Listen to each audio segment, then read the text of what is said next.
We live in a world in which we tiptoe along a thin line between free will and selfishness, between self-determination and narcissism, between empathy and righteousness.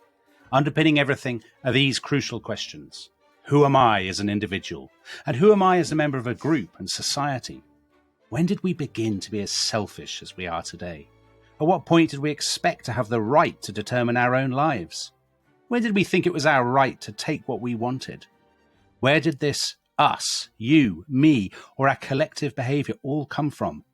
And when did we first ask the question, how can I be free?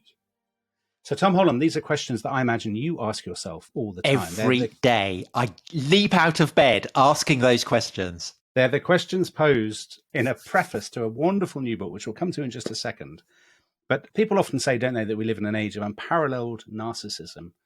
And people often like to trace this back to the ideals of philosophers and writers and people who argued about the self and the individual and the kind of romantic ideal of the poet in his garret or staring out over a mountain. I mean, this is very much, not only is it your kind of territory, because you love Lord Byron, who you believe to have been a vampire, but also, Tom, I mean, that's very much doing what you want, isn't it? You are very much this sort of person, aren't you? I see you as a rugged individual staring out over great mountain ranges, contemplating Dominic, that is so kind. I mean this pejoratively. So that's poor behaviour by your reckoning. Well, I'm Samuel Johnson kicking a stone. You Famously, he kicked a stone and refuted Bishop Berkeley's theory of immaterialism. So you mentioned Byron, but of course, actually, I mean, this is very German behaviour. It is German. Because the idea of romanticism, the very word romantic in the way that we use it today, originates with a group of German philosophers in the university town of Jena, basically in the 1790s. And it's the argument of my dear friend, Andrea Wulf, who award-winning historian, and despite being German, writes brilliant English. Despite being German. Tom, what an introduction. And her latest book is Magnificent Rebels, The First Romantics and the Invention of the Self. And Andrea, when you told me about this, must have been 3-4 years ago, that you were planning to write a book about a bunch of philosophers in the university town of Jena, I thought that was a brave choice. Because Dominic, as a kind of John Bull figure, what is your attitude towards German idealist philosophers? Do you read them regularly? Are you au fait with them? Yeah. Do you curl up with Schelling of an evening? Yeah, I mean, when I'm on the train on the way to Molyneux on a Saturday, Tom, I've often got a volume of Fichte with me, reading a bit of Hegel. Absolutely. No, I mean, I think what is absolutely fascinating, Tom, is that this is a world so unknown to English-speaking readers. So in other words, we're in 18th century Germany. So Germany has not been unified yet. We are, as you say, in the era of the French Revolution.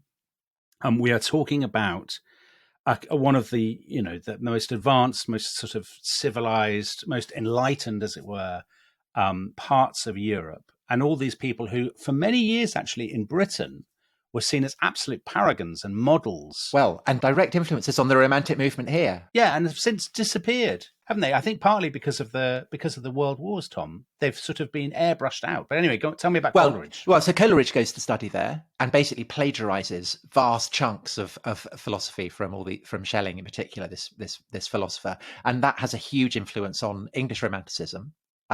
So the English Romantics, the French Romantics, all American Romantics, all absolutely in debt to this. And Andrea, you in your introduction, you say, I mean, you express the significance of this decade, the 1790s in Jena, in very, very kind of vaunting terms. A mere blink in time, yet one of the most important decades for the shaping of the modern mind. And it has to be said that you conclusively, I think, make that case. And not only do you make that case, but you make it in an incredibly entertaining style. Because although the philosophy is incredibly important, as you demonstrate. I mean, they're such a bunch. They're endlessly marrying with each other, falling out of each other's beds, having spats. I mean, you've written it almost as a kind of soap opera, verging at points into a sitcom.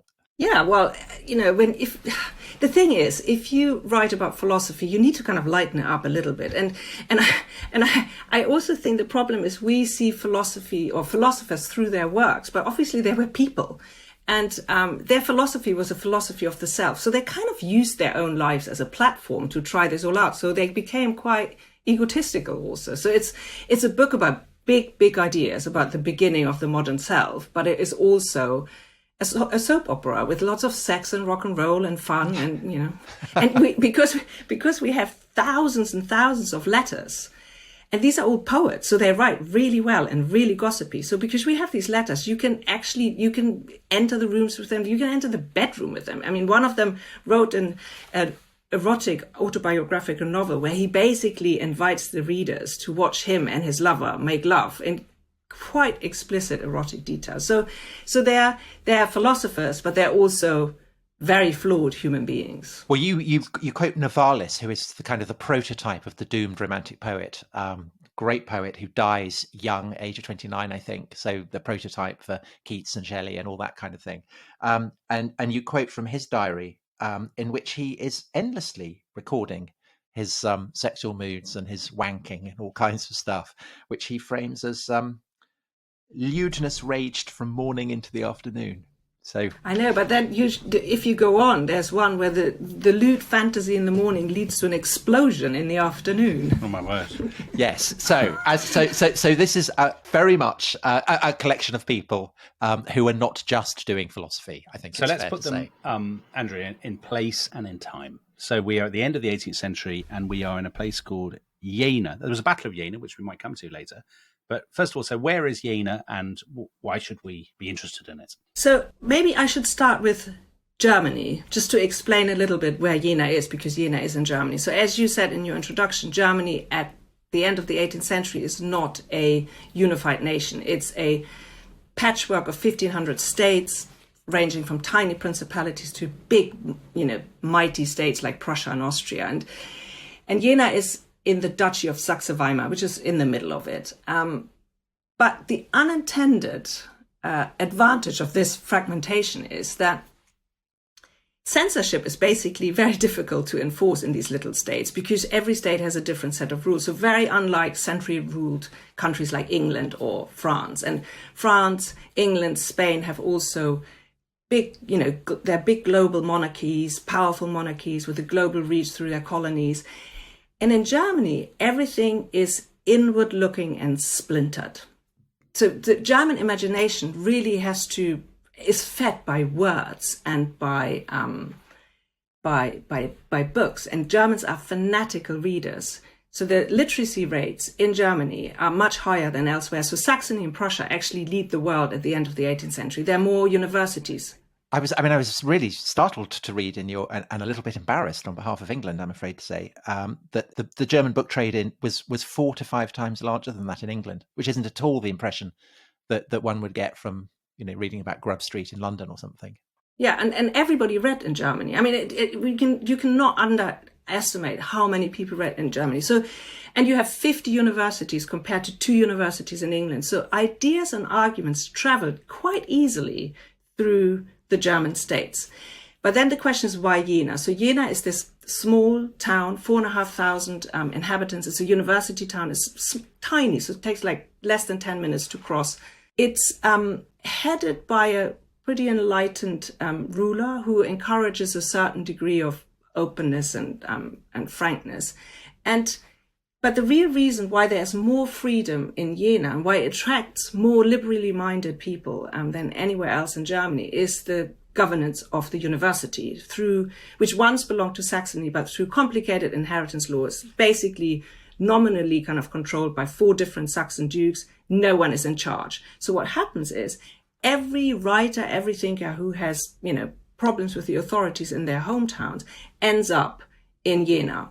So it becomes this very transient place of very revolutionary minds. And I mean, one great example was that it's so transient that you have a staggering amount of 25%, a quarter of all children born in Jena at the time of the Jena set are born out of wedlock. So there's a lot of sex going on there. Right. And it's a very kind of small, intimate place, isn't it? Yes. And you say again and again throughout the book that it's a place that's too small for gossip. So essentially, when people start sleeping with one another or bitching about them behind their backs, it always gets back to them. And so it's ideally suited to the swirl and drama of soap opera. Yeah, absolutely. And I think because it's so small, I mean, people walk from, say from their house to the library and they cross the market town and they will meet everybody there. So there's no way you can hide that you're sleeping with someone. And the thing is actually they don't want to hide it. So there are quite a lot of open marriages. So you have, for example, Wilhelm von Humboldt and his wife, who her lover lives with the Humboldts in their house and goes very openly to all their kind of social activities. Or the Schlegel, Caroline Schlegel and August Wilhelm Schlegel, they have an open marriage. She's quite a character. We can talk about her later. So it's very open and no one really seems to mind. And I think also we sometimes forget it's the Victorians who made it all so kind of rigid. The 18th century was quite open-minded about stuff like that. So let's talk about the big figure. So the big figure who is the sort of godfather, if you like. So he's from a slightly older generation. He is the one German writer, I would guess, that most of the listeners to this podcast will have heard of, that can be guaranteed to have heard of, even if you haven't read his stuff. And that is Johann Wolfgang von Goethe. So Goethe, whose book, The Sorrows of Young Werther, had been the great kind of hit, I guess, of the 1770s. Yes. And he doesn't live in Jena, but he comes and visits, and he's the big man, isn't he? Yes. So Goethe is the literary superstar in Germany. I mean, he was catapulted to international fame through his novel, The Sorrows of Young Werther, which is a novel about a lovelorn man who commits suicide, and who, talking about Byron, Byron later jokes to Goethe that Werther encouraged a kind of wave of suicides, and Byron said to Goethe that Werther has killed more young men than Napoleon. So young men would run around in the Werther costume, in a Werther uniform. So Goethe writes this as a young man, and then when in the 1790s, when the Jena set kind of happens, he's older, he's in his mid-40s. And fatter. Yeah, he has a very bulging belly, which he buttons in with like stripy and flowery waistcoats. So not very young Werther. He reminds me of Bilbo Baggins, oddly, Tom. Yes, the bulging He's a great belly. fan of coloured waistcoats. Anyway, that's a ludicrous excursion. Sorry, Andrea. No worries. So by the time the Jena set arrives, he's very much part of the government of the small duchy of Saxe-Weimar. He's the privy councillor. So that's where the von comes from. So he's been raised to the aristocracy. Exactly. And he's in charge of the mines and the theatre. So he's very much part of the establishment. And but he's also failed to produce anything remarkable for quite a few years. He's very depressed about the political situation, about the French wars, and he focuses on scientific experiments. He's really into botany and comparative anatomy. So he dissects like frogs and caterpillars and everything. So he's feeling not great in the mid 1790s, and then in 1794 he bumps, after a botanical lecture, he bumps into Jena's most famous inhabitant, Friedrich Schiller, who is Germany's most famous playwright. He became famous through his revolutionary play The Robbers. So they start talking with each other, and it becomes really the most extraordinary literary friendship in Germany. These two are very, very different. So Schiller, for example, is this tall, gaunt, perpetually ill man who can only write when he has a drawer full of rotten apples in his desk. Yeah. I mean, that's such an odd behaviour. Yeah, it is, isn't it? He keeps very erratic work hours, because he is an insomniac. He's ill, and so he's this very tense person. And Goethe is this kind of rosy cheek, kind of, rotund. Bilbo Baggins. Yeah. Tom, did you not read this section, finding it uncanny? The tall, gaunt, hypochondriac Schiller. Tall, thin, almost gaunt, with reddish long hair and pale blotchy skin. His face was dominated by a large nose and protruding cheekbones. He looked as ill as he felt. And he's always whittering on about cricket. He can't sleep in the middle of the night because worried where the words for his next book are going to come. And then Goethe, in many ways the greater man, Goethe, who is the man who's sold out, who's taken the sort of a stouter figure, admittedly, and shorter. But I mean, did you not find that uncanny? I think yes, very weird, very weird. Parking Dominic's ludicrous comparison on one side. Schiller also has behaved quite badly, hasn't he, romantically? Because while he's courting his wife, he's also courting her sister. So very Byronic behaviour, Tom. Very Byronic. Just a little bit, but then they have a quite conventional marriage actually. When he finally decides who of the sisters he's getting married to, but so they're very, very different. So one is like Goethe describes himself as like a hard-headed realist and who likes his experiments and his observations. Loves his science, Dominic. Well, okay, I don't like science. And then you have Schiller, who describes himself as an idealist, who's someone who believes that ideas and the mind constitute reality, not matter. So those two men come together and they begin to work together. So they edit each other's work, they encourage each other, and they both enter one of their most productive phases in their lives, and they both of them produced some of their greatest work at this time. So I've kind of cast them, because they're older, I've cast them as almost like a frame to the story, because then the younger generation, the kind of hot-headed, crazy younger generation arrives. And amazingly, Goethe is absolutely invigorated by their kind of radical and mad ideas. And they, in turn, just put him on a pedestal. He becomes like their demigod. So like their kind of stern and benevolent godfather. So whenever they're in trouble, he tries to mediate. So they fall out eventually with Schiller.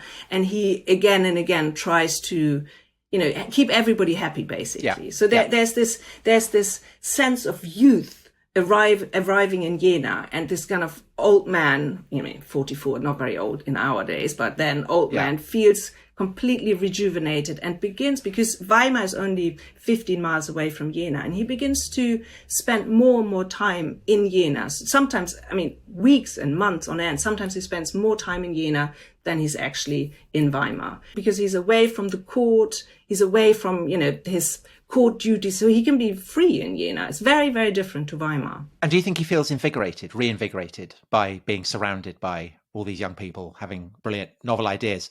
Yeah, I think his most famous work is Faust. And he had completely he was stuck. He didn't write, he'd stopped writing it. And then this kind of gang arrives and he feels so kind of alive again, and he unpacks Faust again and he kind of writes it. And, the Faust we see today is the Faust he wrote, or large chunk he wrote during the time of the Jena set. You talk about the arrival of this kind of gang of young guns. Could we look at some of them? So who would you say is the most significant in terms of kind of lighting the touch paper with this? It would be Fichte. I'm sorry to say we're going to have to talk about philosopher now. Well, he's quite a character though, isn't he? So he's Johann Gottlieb Fichte, that's his he's name. Johann Gottlieb Fichte, and he was quite a character. So you have to imagine this guy. He's more bull than a racehorse. He's quite kind of sturdily built and muscular, and he gives his lectures in his riding boots with spurs and whip in hand, and he is feared for his volatile temperament. And does he use the whip? Is he using it as a prop, or is he kind of, people fall asleep, he lashes them, or what's going on? I have not read anything, so I think it was just like he would just come in, a prop. Yeah. But there's nothing gentle about Fichte at all. So he thunders, he shouts, he insults, he stomps rather than walks, he eats his snuff tobacco rather than inhaling it. That is another weird, very weird detail. He's so popular. So his students call him the Bonaparte of philosophy, because he revolutionized the way we think about us. And he's so popular that his auditorium is packed. The students are standing on ladders, looking through the window.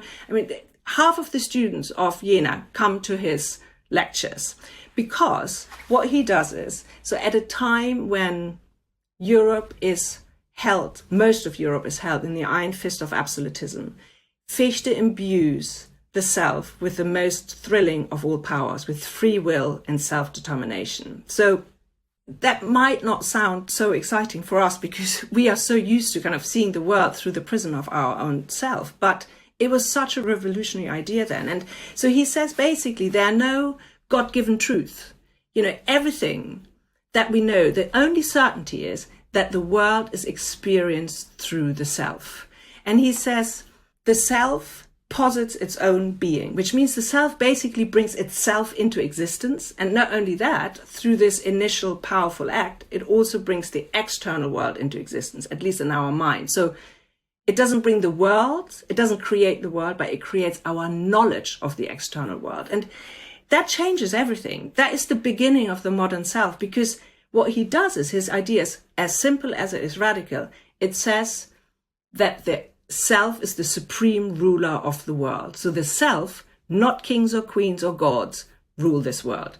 It's us. It's our mind. And that is that's an explosive idea, which is really difficult to understand now, but it was mind-blowing. I mean, everybody, students from all over Europe came to Jena to study under Fichte. I mean, there's a kind of unrepentant individualism, absolutely unrepentant individualism to it, isn't there? My will alone shall float audaciously and boldly over the wreckage of the universe.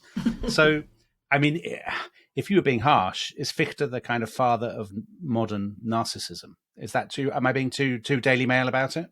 Well, yes or no. So it has been used like this, but he never intended a narcissistic celebration of the self at all. Quite the opposite. So what Fichte said was that freedom is always closely interwoven with our moral obligations. So for him, it was this idea that, freedom gives us the choice in how to act and behave. It elevates us over our base instincts of greed and hunger and fear.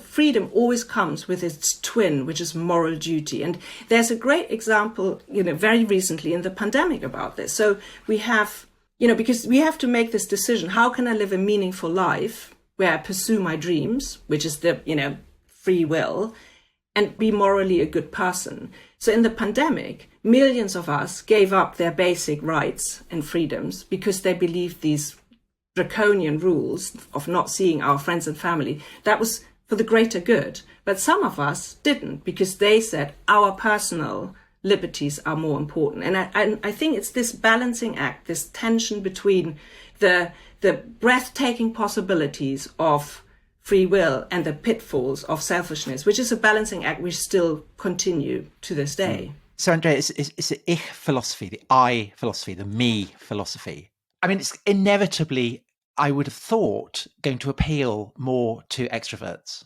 If you're being told it's your own individual, it's your own self that creates reality, that I would have thought is a philosophy that would appeal more to someone who, as Fichte was stomping around with his riding crop and boots. Would you say that's fair? I don't agree with that. I think surely aren't you more likely to be, if you're an introvert, Tom, and you spend a lot of time on your own thinking about yourself, aren't you more likely to be drawn to that philosophy, I would have said, than if you're an other-centered person? Well, so that ties in with another question, which is that this is a time of titanic deeds, particularly in France. And it's the age of Napoleon. Napoleon kind of, in a sense, is the exemplification of the ich philosophy, creating reality through the realization of his own self.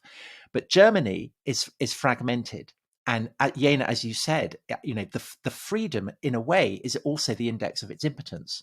And isn't there also a sense in which it's important to someone like Fichte, and then to the other philosophers who gather around him, to make great claims for this philosophy? Because in a sense, they're not sailing to Egypt or storming across Europe or doing anything. They are sitting in lecture halls. And in a sense, the kind of the stereotype of the German in the late 18th century is almost the opposite of the one that kind of is given birth to as a result of the Prussians and then the Nazis.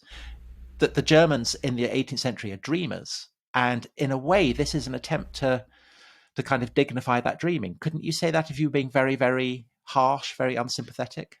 If you want to see it like this, I would actually go back to the French Revolution, because what happened in France, the French Revolution, is such a massive, pivotal event that it affects almost everybody in Europe. But when the French revolutionaries declare that all men are equal, they promise a social order that is built on the power of ideas and freedom. So, and I think that is the moment when philosophy leaves the ivory tower of rarefied thought and arrives in the minds of ordinary people. So this is a revolution that proves that ideas are stronger than any weapon or mights of kings and queens. And I think that gives the mind such a great power that I think we tend today, and I think it's the wrong way of seeing romanticism, we think of these kind of like forlorn, dreamy, broody kind of type of people. That's not what the first romantics were about at all. For them, this was a very, very complex, unwieldy and dynamic concept that has nothing to do with the kind of the lone figure standing in a moonlit kind of forest, kind of, looking over the clouds or something like that.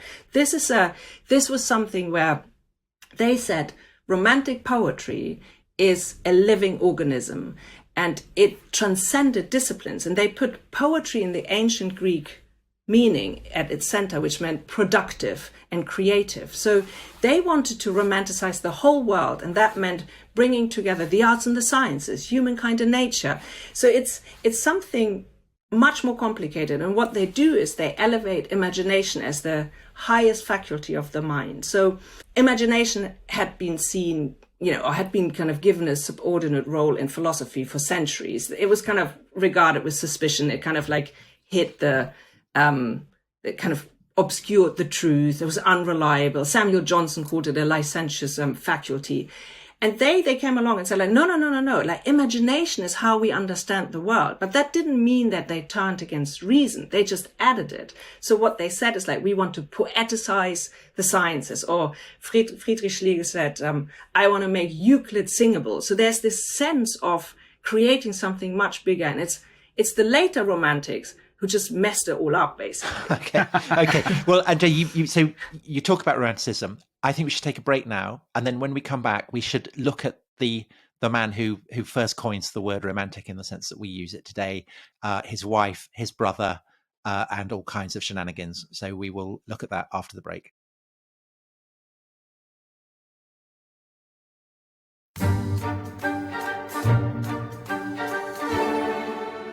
Welcome back to The Rest is History. We are talking about the origins of Romanticism and specifically the German Romantics for the town of Jena. And before the break, Andrea, Tom was promising that we would get into the origins of the term Romanticism, and it begins, I believe, with a poet and translator, August Wilhelm Schlegel. So would you like to tell us a bit about him?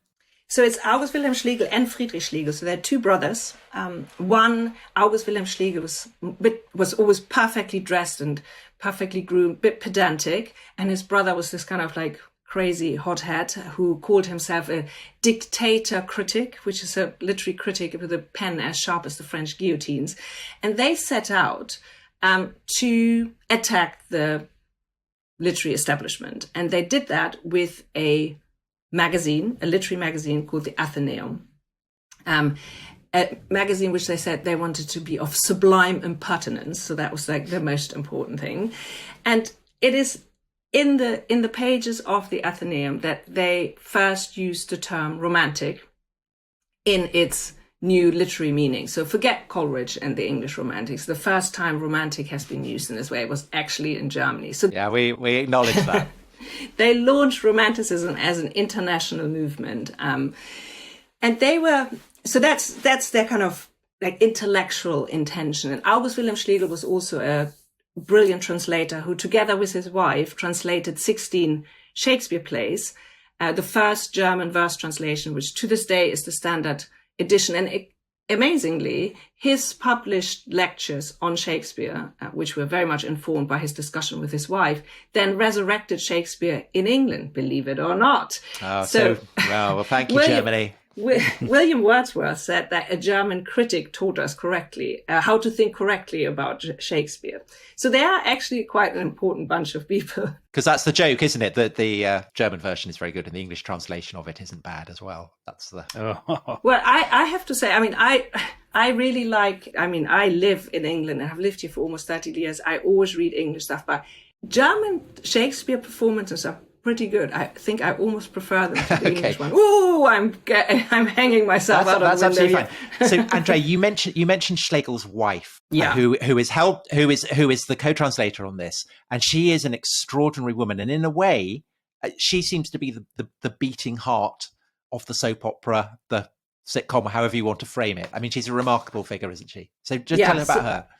So let me introduce her properly with all her names. She's Caroline Michaelis Böhmer Schlegel Schelling. So she carries the name of her father and her 3 husbands. And she is, as you said, she's at the heart of this story. She was born in 1763. She was the daughter of a very famous German scholar. She was raised on a diet on literature, poetry, and politics.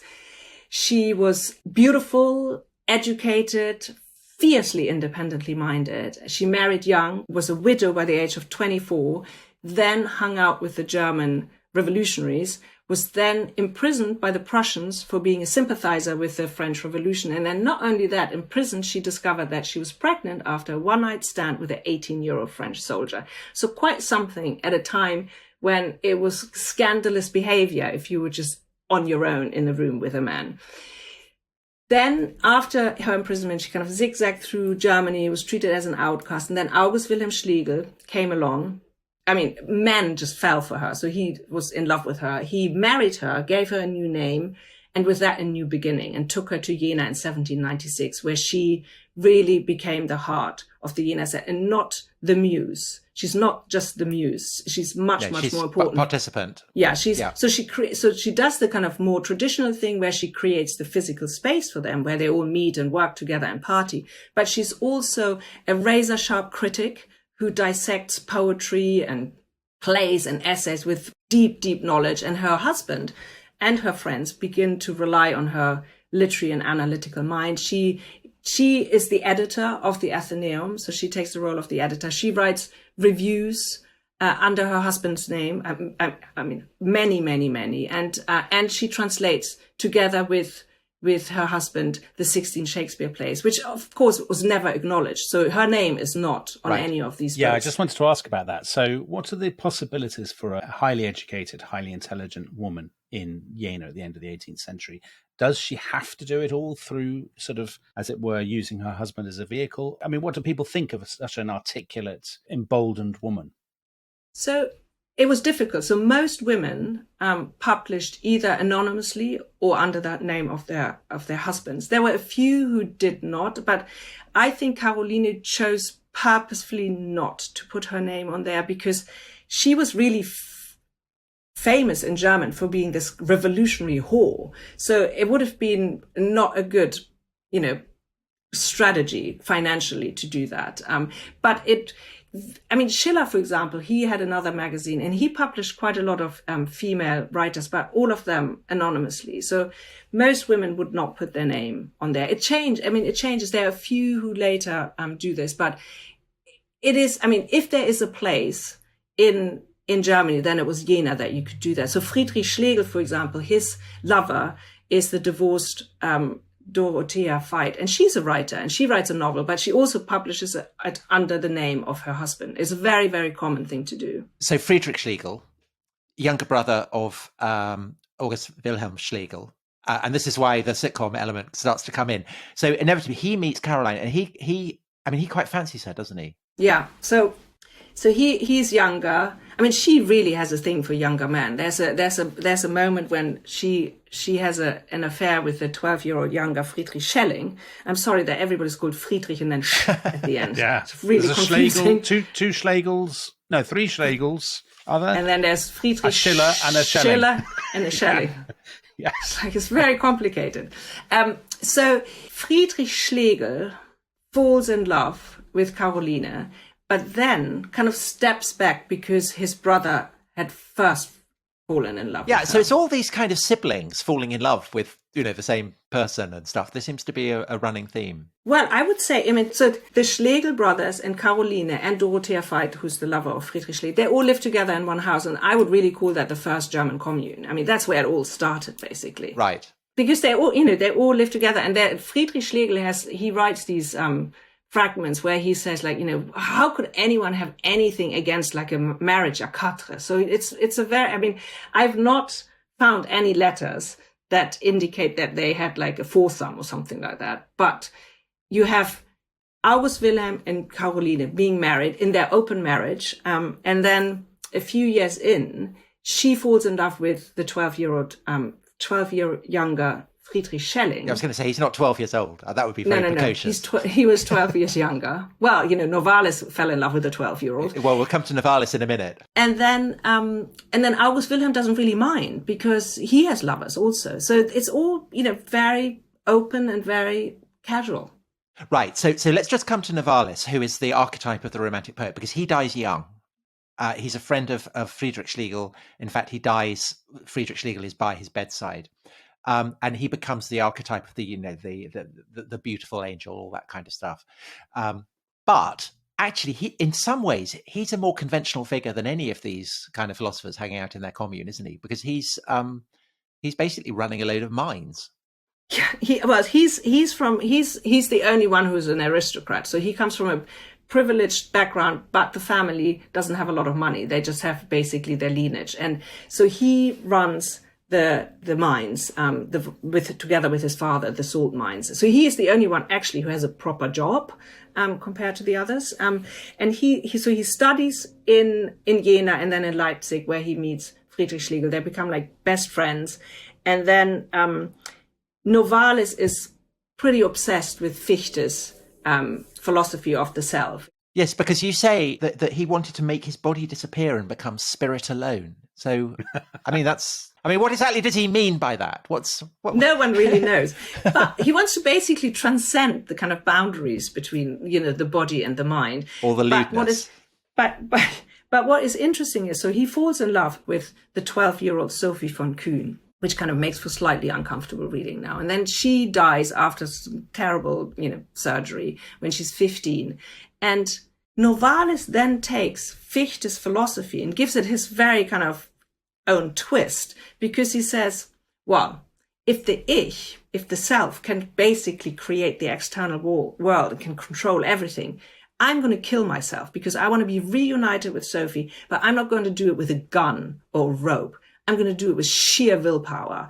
He believes that, if our mind can move our body, surely, our mind should be able to regrow an amputated arm and kill us. So it's a little bit bonkers, but it leads him to write, I think, some of the most exquisite poetry that the young romantics have produced, which is Hymns to the Night. I mean, it's a cycle of 6 poems, and it's just absolutely stunning. And he plays with darkness and with death in a completely new way. So darkness becomes something positive. Before, darkness has always been something kind of scary. But I think he uses also his experiences from the mines, because in the mines you go into the bowels of the earth, and so the darkness becomes this metaphor for going into yourself, which is to this day a metaphor we use for that. But also it's interesting because he presumably in the mines, he's seeing wheels turn and all this kind of stuff,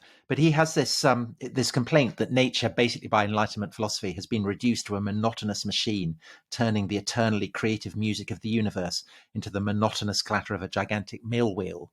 And that is a theme that is so important to the Romantics, isn't it? This rejection of the Enlightenment idea that everything is just cogs and wheels turning. Exactly. So they basically turn against these kind of mechanical models of the world. So you have, for example, Descartes, who declares all animals to be machines. And then you have an increasing productivity. You have the Enlightenment, you have steam engines, you have scientists who kind of peer through microscopes to understand the minutiae of life. You have them looking into the heavens to understand our place in the universe. You have physicians inoculating against smallpox. So the world becomes this measurable, repeatable, classifiable kind of machine. And that's what the Romantics turn against. They don't turn against reason, but what they want is they want to poeticize the sciences. They want to stop this, what they say, this mill wheel, which kind of grounds itself to dust, because they believe that the Enlightenment has stripped the reality of the awe and wonder for nature. So what they really believe is that the external world has become something that has to be observed from a so-called objective perspective. And they say, and this is where Friedrich Schiller comes in with his philosophy, they basically say the self and nature is one. It's a unity. Everything is one big living organism.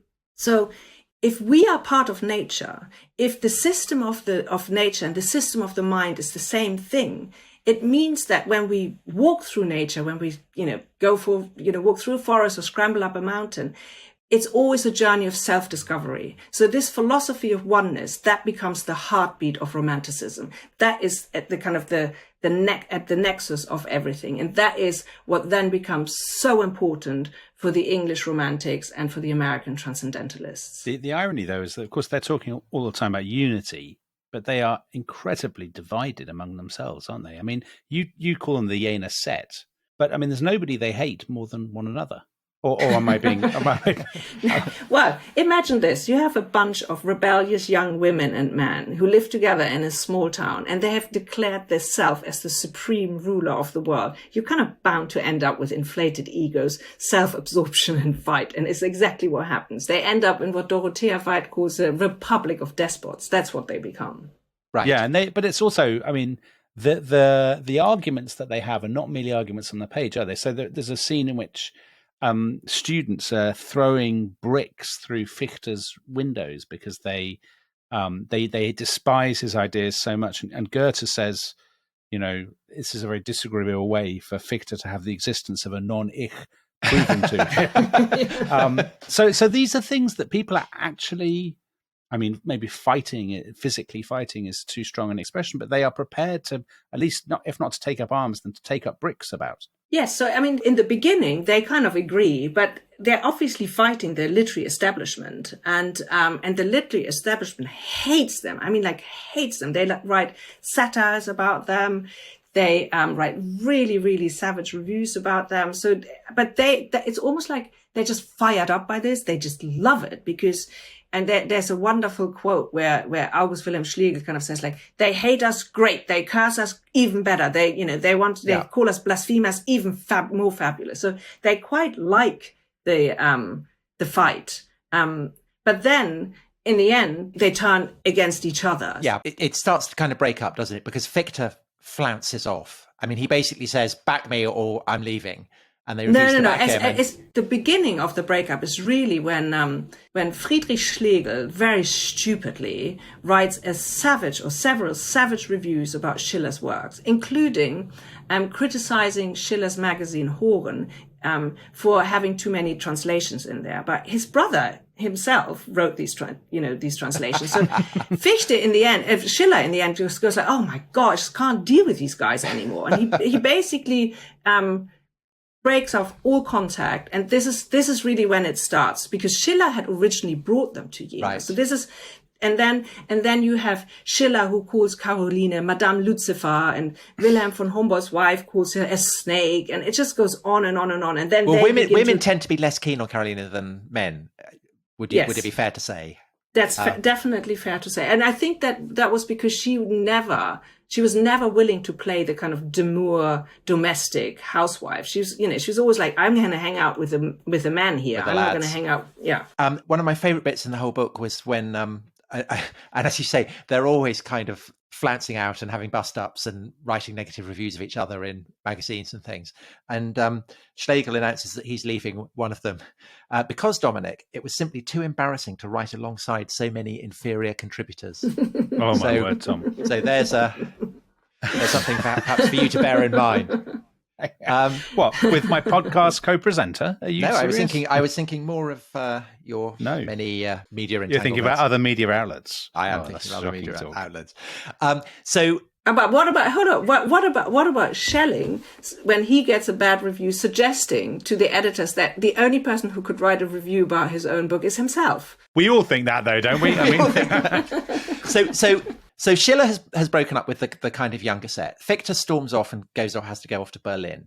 And then you mentioned Schelling, and Schelling ends up married to Carolina. So that presumably also isn't, I mean, it's not hugely helpful to the group harmonies, is it? No. That is one of the other reasons why it kind of all breaks apart, but not so much.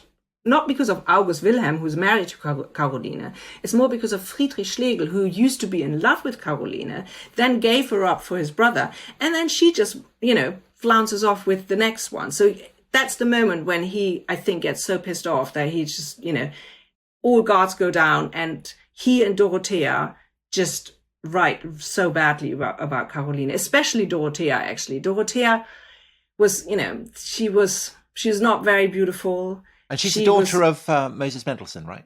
Yeah, one of the greatest German Enlightenment philosophers. But she feels always a little bit, I think, overshadowed by Caroline because everybody just adored her. So the moment her lover turns against Caroline, Dorothea just writes an avalanche of horrible letters. I mean, when you read them, you think that, oh my God. And Caroline doesn't know that at the time. She lives together with her and she's, perfectly nice and friendly to her. So there's a lot of backstabbing going on at the end. And there's one other figure that we haven't mentioned.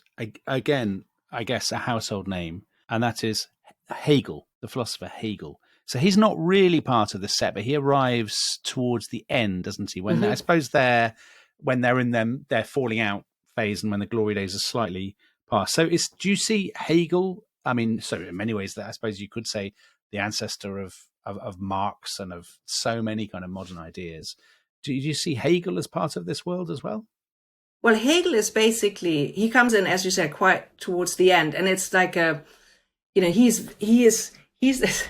I mean, now he's this kind of towering figure, but then he's very much, so he had studied together with Schelling, and Schelling is the superstar. I mean, Schelling is made the youngest professor at the age of 23 in Jena. And when Hegel arrives, it takes him like 2 or 3 years to make the decision to arrive. He ponders over everything. So as fast and restless as the others are, he's like very slow, kind of plodding along.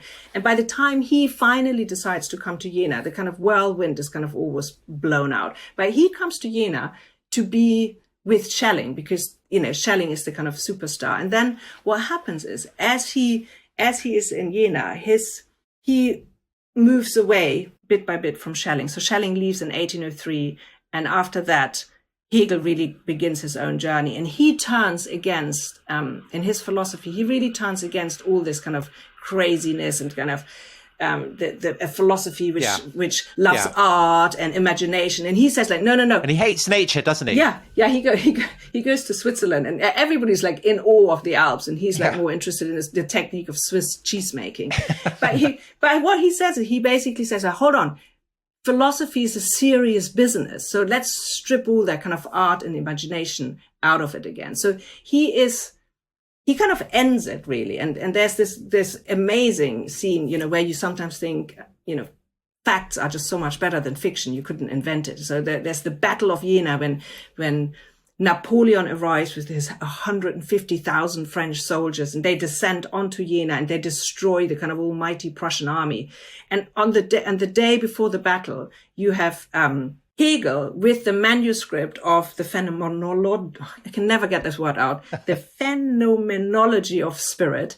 It's his only copy. And he puts it on the stagecoach out of Jena. And then he sees Napoleon on a horse and calls him the world soul. So it's this extraordinary moment, which is really, that's the end of Jena, because after the battle, Jena is completely destroyed. The students all leave. And, but Hegel is there at the very last moment, like handing over his manuscript. So it's almost like a sort of harbinger of the herald of the 19th century at the end of the 18th, I guess, isn't he? I mean, sort of pointing ahead to the great ideologies that will dominate, the future. It's an amazing moment, actually, because Napoleon himself is a figure like that, isn't he? So Napoleon himself is a sort of Enlightenment figure who is anticipating, but also a romantic figure. But who's anticipating the dictators and the monstrous ambitions of the 20th century. But Hegel sees him as this is basically where this progression from like feudal system to democracies and freedom. He's basically the end of history for Hegel. That when he sees him, because we think, the French are, in Jena and the Germans don't really want this, but there are quite a lot of Germans who want the French to come because they want to be liberated. They want to live in a republic and not in absolutism. So Hegel, although his life is threatened, he wants the French to win. But Andrea, so the Jena set basically ends with that they all have bust-ups, they all run off and marry with one another and end up hating each other. And then Napoleon comes up and basically kind of trashes the whole thing. But one other thing that I picked up from the book is that a lot of these figures end up veering quite sharply to the right. So they tend to become Catholic. They tend to become quite politically reactionary. And do you think that kind of parabola of kind of burning radicalism, fading out, veering back into reaction, do you think that is setting a kind of prototype that will be followed through the 19th, 20th century? I don't know. I think it is something that happens all the time. No? Like the big revolutionaries often become, dictators and, nationalistic and stuff like that. So I don't know if they're the prototype. I think maybe it's human nature. Yeah, to be like that. maybe. Fear. Just to sum up, give us a sense of just how significant this is, because we've about half the podcast has been on the philosophy, but the other half, I'm afraid, it's entirely my fault, has been all about the you can see where Tom's interests lie, Andrea. So just for people, listeners who may not be absolutely au fait with idealist philosophy, just give us a sense of how important this is, not just for philosophy, but for the whole sweep of European history. I think basically they changed our world. It's as simple as that. They put the self at center stage, and it has stayed there for the better of the worst forever. And we have, from the moment they put the self at the center, people had to deal with the perils of this kind of newly emboldened ich or self. And it is the same kind of tiptoeing we still have to do today. And I think it has made us who we are. I mean, it starts with the Enlightenment, but this is the moment where this is why we are a selfish society today. Full stop. I think that's as simple as that. It doesn't mean that they intended it to be like this, but I also think that in a way, like right now in this moment where we live today, we have for long thought that we are free to think, to form our opinions, to control our lives. But right now, all of that, this very core of our society is very much under threat, be it through Russia's cyber interference in democratic elections, be it through the fake tsunami, the tsunami of fake news on social media, or the kind of right-wing populist political movements. Our democracies are hollowed out right now through liars and through despots. So I think right now it's such an important moment to remind ourselves why, when did we become free? Where does this hard-won self-determination came from? So in a way, the Jena set has given us our mind wings, but how we use them, that's entirely up for us. And I'm interested in history.